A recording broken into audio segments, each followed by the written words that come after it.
Hi guys, I'm Benjamin, the Spotlight Kid. Welcome to the first episode of In Extremis. In these shows, I'm going to highlight albums from the more extreme end of metal, mostly technical and progressive death metal, but pretty much anything that has growls for vocals will also qualify. You know, like there will be a few sort of black metal things that I might throw in there, although I'm not a huge black metal fan. But, you know, bands like Enslaved will definitely get a showing here in these episodes, I would say. I'll also be exploring both old and new albums here in these episodes, so look, you can look forward to that. Anyway, today, I want to shine the light on Bavarian progressive death metal titans Alkaloid and their second album and masterpiece, Liquid Anatomy. So Alcohol is a sort of progressive death metal supergroup and was formed in 2014 with members from such bands as Obscura, Spawn of Possession, Aborted, Dark Fortress, Necrophagist, God Dethroned, Blotted Science, and Non-Nuclear, among others. So initially it was set up as a collaboration between drummer Hans Grossman, guitarists Christian Mausner and Danny Tunker, and bassist Linus Klausenitzer.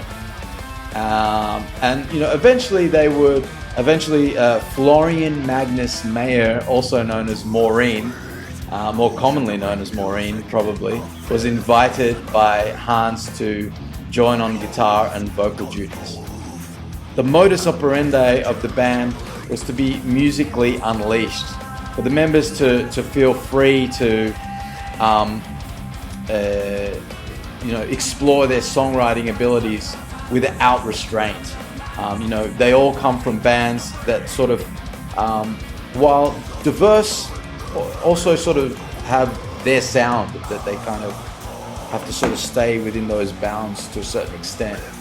Here, they are allowing themselves to go in musical directions informed by their own personal musical influences without boundary. Here, let me actually one second. Let me actually read to you in their own words how they put it. So they say, this band is defined through the field of tension created between musical opposites. Alkaloid merge extreme metal and other more diverse genres of music into a unique style that people will somehow find familiar but haven't heard yet. All musicians in the band are known and active death metal players who all have a much broader view of music than just blast beats and growls. Alkaloid want to establish from the beginning that they have many faces and oscillating between seemingly contrary and mutually exclusive styles is a factor. To use playing technique only to write good songs is another factor. This part is interesting. Alkaloids are chemical compounds produced by many plants and other organisms. They are found in many psychoactive substances: psilocin, LSD, cocaine, nicotine, caffeine, morphine, and many medicinal plants, among others. The band sees the term alkaloid as a symbol for the chemical agent that changes the matter, or the perception of the physical universe and produces intense experiences of a multidimensional or exaggerated nature.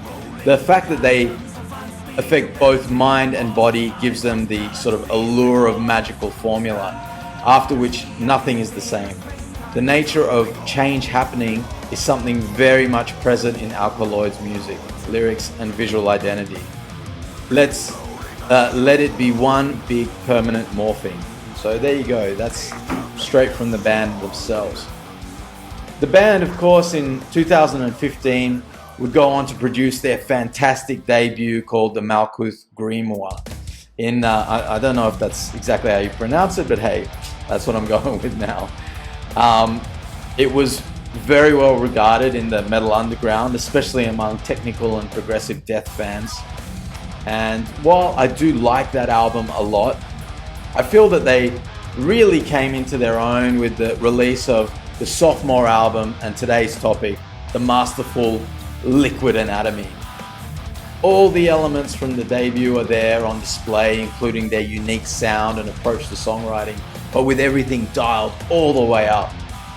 Liquid Anatomy is an astoundingly great album, full of rich harmonic layers and rhythmic diversity, as well as interesting and sometimes poetic lyrical themes, ranging from, Cthulhu mythos gods like Azathoth to, science and evolution themes, space and time, and anti-religious themes, amongst others.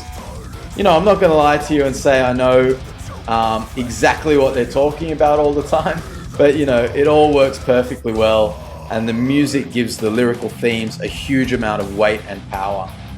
The playing is, of course, off the charts fantastic, with each member a virtuoso on his instrument. It's nothing short of jaw-dropping stuff throughout. Hans again shows us why he's one of the most popular and in-demand drummers in modern extreme music. And his, confident stylistic field changes and dazzling skill is on full display throughout. Christian and Danny are two of the best guitarists on the planet these days, and both bring a mind-bending array of guitar acrobatics to the table, but without it ever feeling like an insert shred solo here kind of thing. Everything serves the song, and the blistering guitar fireworks and harmonies just accentuate everything even more. Linus gives us a different take on this music than he did in Obscura or even in his new band Obsidious, from what I've heard so far.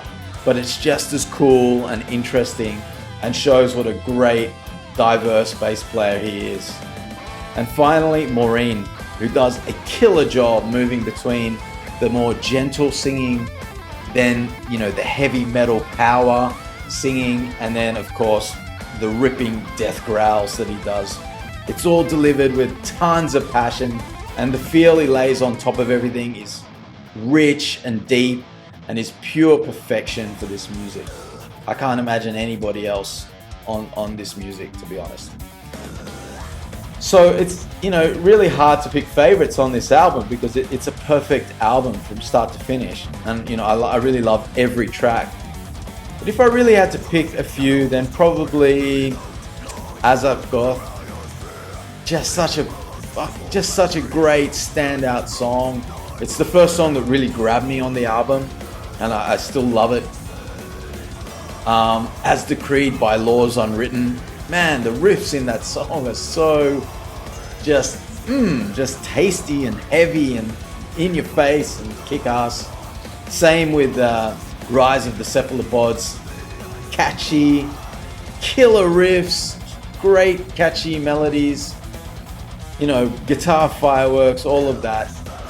And maybe let's say Interstellar Boredom, just because that song really makes me feel like I'm, eternally drifting through, the limitless cosmos, the limitless expanse, the great void, and, the sort of the tension that you would feel in that situation, the extreme boredom, the extreme stress of it. I think they captured it perfectly in that song. But everything's great. The whole album is great, and really, if you haven't heard this music and you're a fan of progressive or technical death metal, you can drop the needle onto any point on this album and you're gonna love it. Anyway, I know that all the members are pretty busy with their full-time bands, and they're all great. But personally, I love Alkaloid more than any of those bands, most of which I also love. And yeah, I kind of wish this would become the main band of these guys, but oh well, it is what it is. It does seem though, from what I've seen online, that they are sort of preparing, or maybe even in the process of recording the third album. So, I'll be eagerly awaiting that. And, if it's anywhere near the quality of the first two, then I'll be very excited about that. And I'll definitely review it here on the channel. So how would I rate this album? Well, as I said already, in my opinion, it's a perfect album, so only a 10 out of 10 will suffice. Anyway, guys, that's it for today. If you enjoyed that, please hit the subscribe button and the like button, and sharing the video would also really help. So from me, the Spotlight Kid, thanks for watching, stay metal, and see you next time.